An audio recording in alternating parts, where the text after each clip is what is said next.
अभी जो पिछले दिनों हमने चरित सुनाया था, विषयी व्यक्ति साधु उनके रूप पर मोहित होकर के और ये कहा कि गिरधर ने हमें तुम्हारे पास भेजा है शैया पे शयन करने के लिए। तो इन सब का कारण रूप सौंदर्य था मीरा का। मीरा इतनी जो कलंकिनी बनी उसका मुख्य कारण था उनका रूप सौंदर्य। उनमें सुंदरता इतनी थी कि एक अद्भुत सुंदरता थी, और वो सुंदरता स्वाभाविक थी। और विष पीने के बाद जैसा प्रियादास जी लिखते हैं कि एक अलग चमक पैदा हो गई थी, दिव्य कांति, और उसकी कीर्ति अकबर के कानों तक पहुंची। राणा जी भी इसीलिए चिढ़ते थे कि ये इतनी सुंदर है, सुंदर स्त्री का शील सुरक्षित रहे बड़ा कठिन होता है। नीति शास्त्र भी कहता है भार्या रूपवती शत्रु। किसी को सुंदर स्त्री मिल गई है तो समझो शत्रु है, कई कारणों से शत्रु है। अनेक लोग उस पर मुग्ध हो जाएंगे, उसके पीछे झगड़ा होता है, और यूँ भी शत्रु है कि उसकी आसक्ति ज़्यादा हो जाती है। तो उनकी सुंदरता की कीर्ति सुनकर के अकबर ने पूछा, तानसेन सुनते हैं कि राजस्थान में चित्तौड़ में राणा सांगा की पुत्र वधू मीरा, ऐसा लोग कहते हैं कि इस समय उनके समान सौंदर्य कहीं नहीं देश में, भारत में। क्या ये सच है?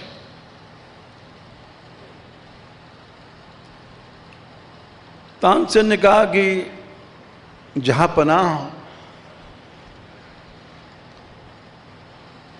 ये बात इसलिए भी सच है कि हमारे जो श्याम सुंदर हैं वो इतने सुंदर हैं, तासाम आविर्भूछौरी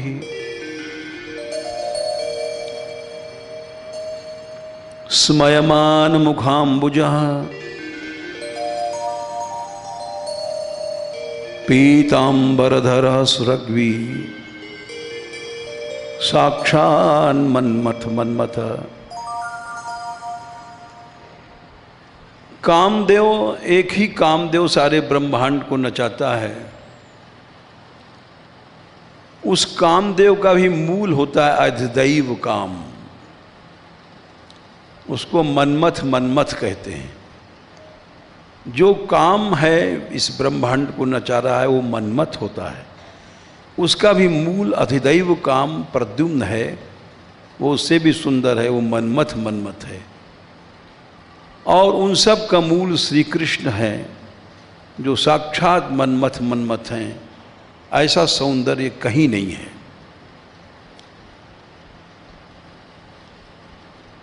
तो वे सर्वाधिक श्याम सुंदर, इसलिए उनको सुंदर कहा जाता है। वे भी मीरा के दीवाने बने घूमा करते हैं, ये अकबर ने कहा। अरे वो तानसेन ने कहा। बोले अच्छा, यद्यपि भगवान तो उनकी भक्ति के अधीन घूमा करते थे, और उन्होंने स्वयं कहा है कि ऐसा कोई क्षण नहीं होता है जहां श्री कृष्ण हमारे साथ न खेल रहे हों। मैं तो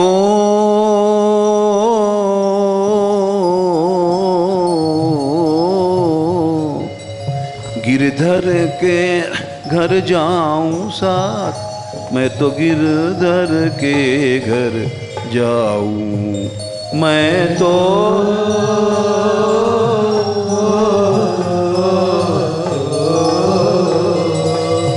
गिरधर के घर जाऊं साथ, मैं तो गिरधर के घर जाऊं।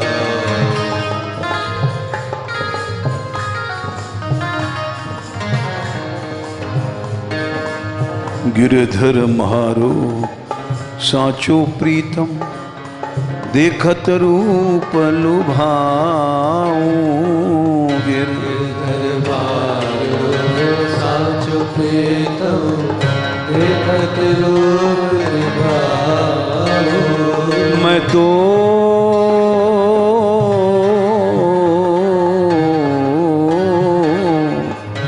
गिरधर के घर जाऊं साथ, मैं तो गिरधर के घर जाऊं।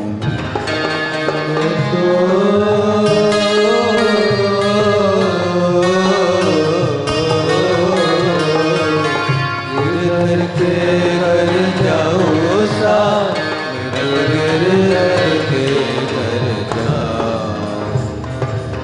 आगे लिखती हैं, रण दिना भोर भये नित ही उठ जाऊं। भोर भये नित ही उठ जाऊं।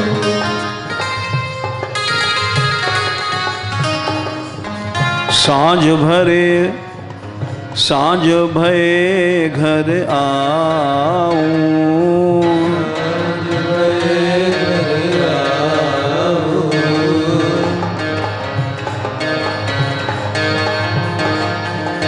रैन दिना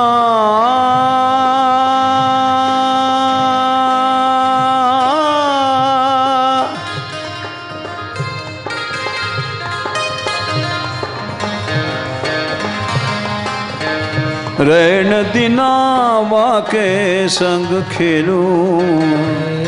दिना वाके संग खेलूं।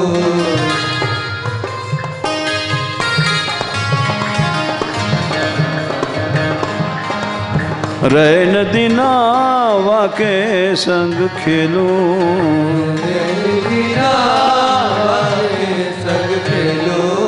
ज्यों त्यों ताहि रिझाऊं।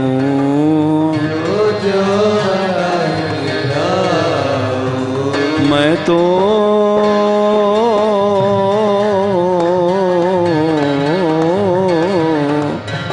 गिरधर के संग जाऊं साथ, मैं तो गिरधर के जाऊं।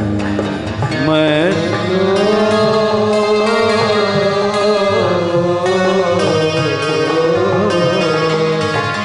गिरधर के घर जाऊं साथ, मैं तो गिरधर के घर जाऊं।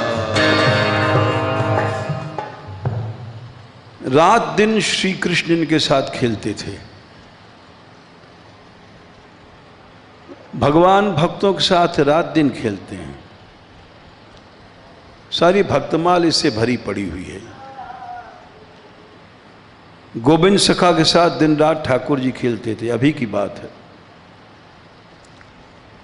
सूरदास जी ने लिखा है,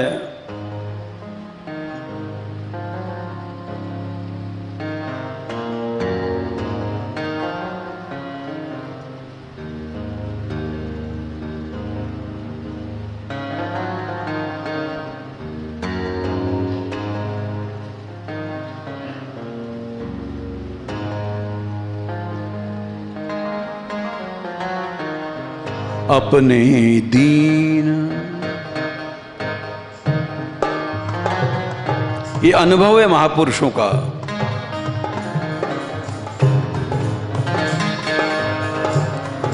अपने दीन दास के हित लगे, अपने दीन दास के हित लगे।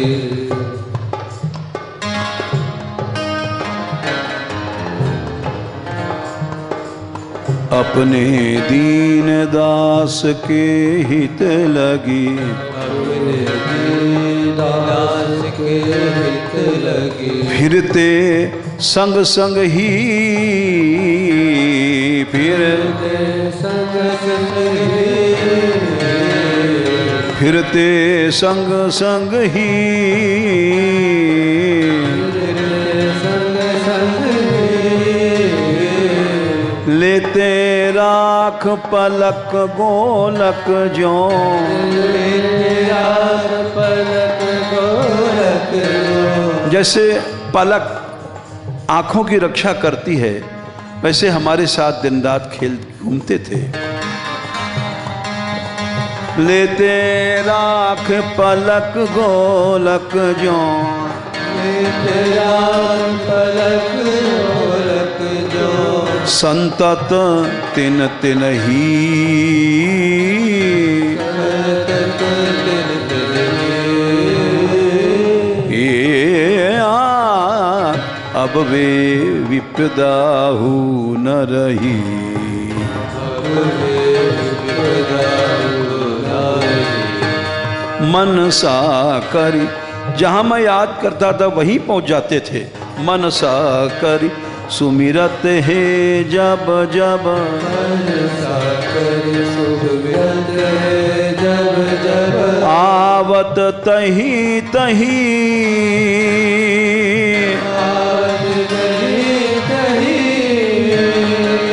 अब वे बंस अब वे विपदा हो न रही। अब वे विपदा हो न रही। मैं अंधा था, कहीं जंगल में पहुंच गया, कुआं मिल गया, कहीं रण लड़ाई के मैदान में पहुंच गया, अंधा था, कहीं लठ बज रहा है वहां पहुंच गया, सब जगह पहुंच के बचाते थे। रण अरु बन, बन जंगलों में, रण अरु बन विग्रह डर आगे, रण अरु बन विग्रह डर आगे,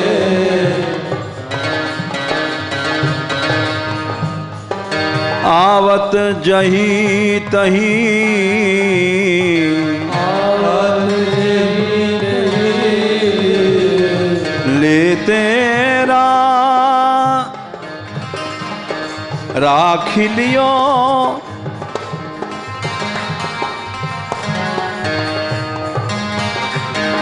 राख लियो तुम ही मधुसूदन, राख लियो तुम ही मधुसूदन, त्रासन ते सब ही,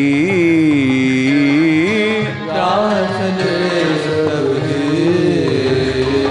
अब वे विपदा हो न रही। अब वे विपदा हो न रही। कृपा सिंधु की कृपा एक रस, कृपा सिंधु की कृपा एक रस, एक रस निभाते हैं भक्त को, जिससे हम जैसे मूर्ख नहीं समझ सकते। न ऐसा भाव है, न ऐसी श्रद्धा है, न ऐसी आस्था है, न ऐसा विश्वास है। कृपा सिंधु की कृपा एक रस,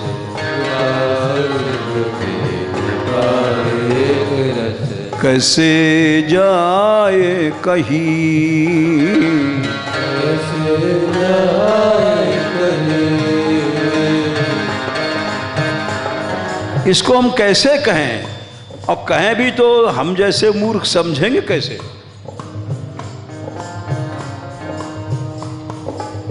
कौन इतना श्रद्धा वाला है, माधवदास जी की शौच धो रहे हैं भगवान, तुलसीदास जी की कुटिया की रखवाली कर रहे हैं धनुष बाण लेके, कौन समझेगा। इसको समझने के लिए बहुत बड़ी आस्था, बहुत बड़ा भाव, बहुत बड़े विश्वास, बहुत बड़ी भावुकता की जरूरत है। ऐसा आस्था, ऐसी आस्था हो जाना, कथा तुम कह रहे हैं लेकिन ऐसी आस्था हो जाना एक अलग बात है। कृपा सिंधु की कृपा एक रस, कृपा सिंधु की कृपा एक रस, कैसे जाए कहीं,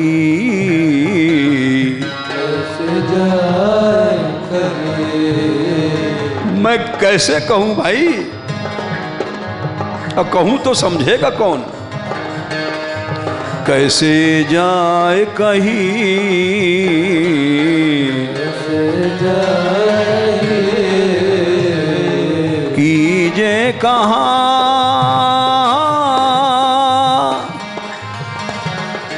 कीजे कहाँ सूर सुख संपत्ति, ये कहा सुर सुख संपत्ति। आग लगा दो, इस पैसा धेला सुख संपत्ति में, ये सब भगवान से अलग करती हैं। जरई सुसंपत सुख सदन सुहृद मातु पित भाई, भरत जी ने कहा था आग लगा दो। ये परिवार माँ बाप सब सन्मुख हो तो जो राम पद करे न सहस सहाय। सूरदास जी वही कह रहे हैं, कीजे कहाँ सूर सुख संपत्ति, कीजे कहा सुर सुख संपत्ति। जहाँ यदुनाथ नहीं,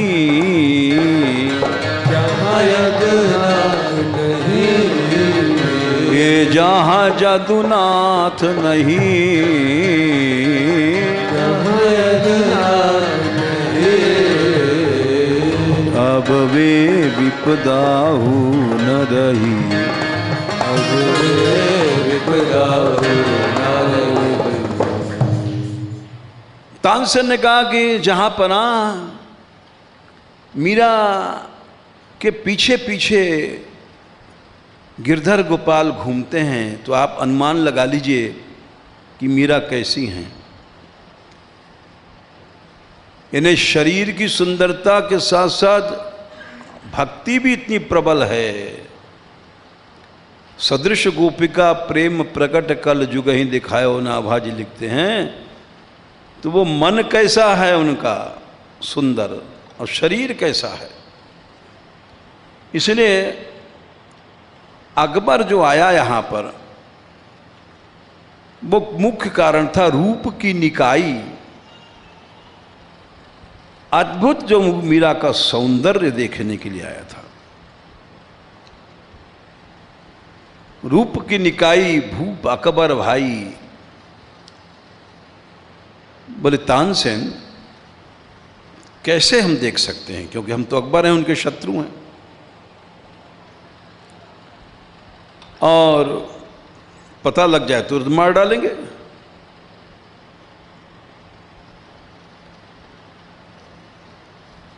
तो तानसेन ने कहा ये बात तो निश्चय है।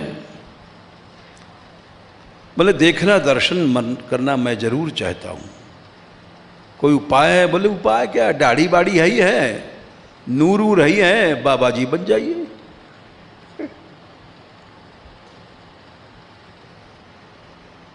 गेरुआ कपड़ा पहन लो और हम भी साधु बन जाएं। साधुओं के लिए छुट्टी वहां, अच्छा साधुओं के लिए कोई रुकावट नहीं है। बोले फिर क्या, चलो बन गए डुप्लीकेट साधु।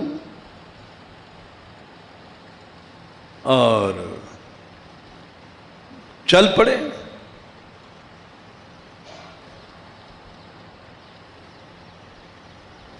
चित्तौड़ पहुंचे दर्शन के लिए।